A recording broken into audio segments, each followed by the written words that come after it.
Hidup Jokowi! Assalamualaikum warahmatullahi wabarakatuh.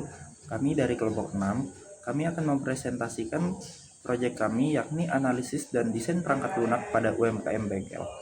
Sebelumnya perkenalkan, nama saya Asaduddin Faros dengan NIM F1G124027. Perkenalkan, nama saya Muhammad Ihsan Faisal dengan NIM F1G124039. Perkenalkan, nama saya Anissa Wasatriani dengan NIM F1G124024. Perkenalkan, nama saya Asia Zahida Farhat dengan NIM F1G124026. Latar belakang dari proyek kami kali ini yaitu karena UMKM yang menjadi objek penelitian kami kali ini belum memanfaatkan teknologi informasi dalam kegiatan operasionalnya. Proses pencatatan barang masih menggunakan buku, sehingga berisiko terjadi kesalahan dan ketidakaturan data. Selain itu, metode pemasarannya masih mengandalkan rekomendasi dari pelanggan, sehingga jangkauan pasarnya terbatas. Kondisi-kondisi tersebut dapat menyebabkan pengolahan data kurang efisien dan sulit berkembang. Oleh karena itu, diperlukan sistem informasi berbasis web yang dapat membantu meningkatkan efisiensi operasional sekaligus memperluas pemasaran bengkel. Adapun rumusan masalah yang dapat kami simpulkan dari latar belakang tadi, yaitu bagaimana cara kami untuk membuat sistem informasi bengkel berbasis web, bagaimana sistem dapat membantu penyediaan informasi kepada pelanggan, yang ketiga, bagaimana sistem dapat mendukung pemasaran digital, yang keempat, bagaimana cara mengelola stok barang secara terstruktur, dan yang terakhir, apa kebutuhan fungsional dan juga sistem cerdas yang sesuai untuk sistem yang akan kami buat. Tujuan dari proyek kami yang pertama yaitu menganalisis masalah yang dihadapi oleh UMKM bengkel. Yang kedua, mengidentifikasi kebutuhan sistem yang dapat membantu mengatasi masalah pemasaran dan juga pengolahan stok barang. Yang ketiga, merancang sebuah sistem informasi berbasis web yang dapat menampilkan informasi bengkel, layanan servis, serta produk yang tersedia. Oke, di sini saya akan menjelaskan terkait objek studi dari penelitian kami. Di sini kami meneliti tentang UMKM bengkel yang bernama Bengkel Kaltira Jaya. Nah, bengkel ini terletak di Jalan Profesor Muhammad Yamin, Kota Kendari. Bengkel ini didirikan sejak tahun 2006 dengan menyediakan jasa servis kendaraan serta penjualan spare part dan oli. Bengkel ini dikelola secara sederhana oleh pemilik bengkel sekaligus menjadi mekanik bengkel tersebut. Dan di bengkel ini belum ada sistem digital yang digunakan untuk dalam membantu mengelola bengkel tersebut. Nah, selanjutnya yaitu metode dalam pengumpulan data. Dalam penelitian ini, kami menggunakan dua metode, yaitu wawancara langsung dengan pemilik UMKM dan dokumentasi berupa foto kondisi bengkel. Nah, wawancara digunakan untuk menggali informasi terkait bengkel tersebut yang nantinya akan kami analisis lebih lanjut. Sedangkan dokumentasi digunakan sebagai bukti kondisi nyata di lapangan bengkel tersebut.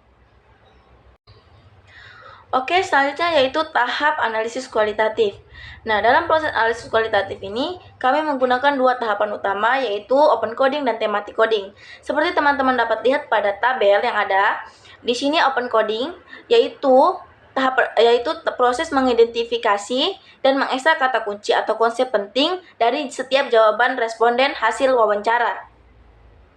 Pada tahap ini, setiap pernyataan dari hasil wawancara akan dipecah menjadi bagian-bagian kecil yang bermakna. Kemudian, bagian-bagian tersebut kita beri label atau kode untuk mempresentasikan isi dari pernyataan tersebut. Nah, seperti pada tabel, ada kutipan wawancara berupa pemasaran lewat konsumen. Nah, pemasaran lewat konsumen ini kita beri kode atau beri label pemasaran tradisional. Sedangkan untuk kutipan wawancara berupa stok barang tidak teratur, kita beri kode manajemen stok buruk. Tahapan ini nantinya bertujuan untuk menyederhanakan data mentah agar lebih mudah dianalisis lebih lanjut nantinya oleh kami. Nah, setelah dilakukan tahap open coding, selanjutnya yaitu thematic coding, yaitu proses mengelompokkan kode-kode dari hasil open coding tadi menjadi tema yang lebih besar dan terstruktur.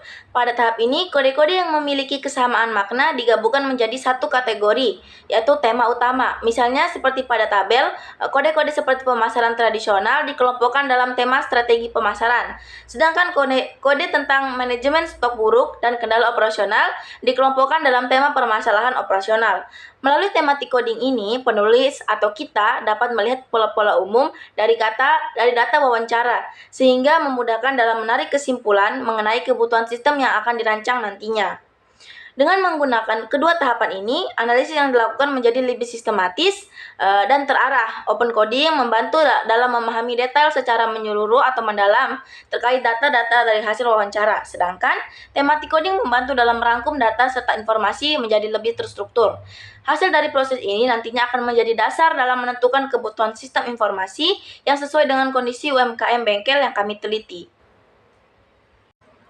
Oke, dari hasil tahapan analisis kualitatif yang dilakukan dengan open coding dan tematik coding, kami memberikan solusi sistem untuk UMKM bengkel tersebut.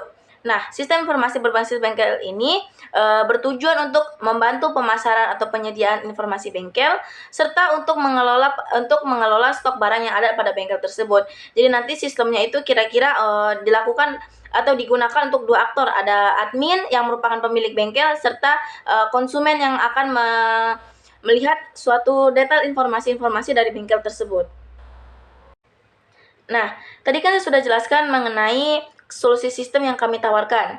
Di web yang akan kami tawarkan itu bisa diakses oleh dua aktor, ada konsumen dan ada admin. Nah, di sini jadi pembahasan kebutuhan fungsional ini akan ada dua kebutuhan fungsional, yaitu untuk admin dan untuk konsumen. Untuk admin, dia bisa login ke sistem tersebut. Nah, setelah login, nantinya bisa mengelola informasi-informasi bengkel, kemudian mengelola stok barang, menambah atau menghapus produk yang ada pada bengkel, kemudian melihat daftar-daftar stok barang, mengupdate stok barang, sama menampilkan informasi jasa servis pada bengkel tersebut. Nah, untuk kebutuhan fungsional yang kedua, yaitu kebutuhan fungsional untuk konsumen atau untuk pelanggan bengkel nantinya, di mana konsumen nantinya bisa melihat informasi bengkel, informasi detail seperti alamat bengkel dan jasa servisnya. Kemudian yang kedua itu melihat layanan servis yang tersedia, kemudian melihat stok barang apa kira-kira yang tersedia pada bengkel tersebut, serta melihat kontak bengkel untuk memperoleh informasi lebih lanjutnya. Baik, selanjutnya saya akan menjelaskan analisis teknis baik untuk sistem kecerdasan yang kami terapkan di dalam aplikasi infografis adalah klasifikasi stok barang dengan metode ABC, Artificial Intelligence Like, di mana sistem kecerdasan ini hanya untuk membantu dalam mengelola pengelompokan barang saja atau mengklasifikasikan barang saja. Kemudian yang selanjutnya ada use case, di mana di sini terdapat dua aktor, di mana ada admin, user, di mana admin bisa melakukan tambah barang, menghapus barang, dan mengedit barang. Tapi admin tersebut harus melakukan login, sedangkan user dia hanya cuma bisa menampilkan informasi terkait infografis saja, dan itu pun tidak perlu login. Selanjutnya ada activity diagram, mungkin yang sebelah kita yang kiri itu untuk admin, di mana admin akan login, terus memilih menu, apakah dia menghapus, menambah atau mengedit. Kemudian pada bagian sistem akan menyimpan atau memproses pilihan dari admin tersebut dan menyimpannya dalam bagian sistem. Kemudian ada activity diagram untuk user dia hanya perlu membuka website, melihat website dan melihat bagian dan menampilkannya. Kemudian selanjutnya IRD, di sini ada beberapa tabel. Yang pertama ada tabel kategori barang, di mana di sini dia untuk mengkategorikan barang. Kemudian ada barang yang mulai dari kode barangnya, nama barangnya, satuan, harga beli, harga jual, kemudian ada detail pembelian, kemudian ada tabel supplier, kemudian ada tabel pembelian, kemudian ada tabel user.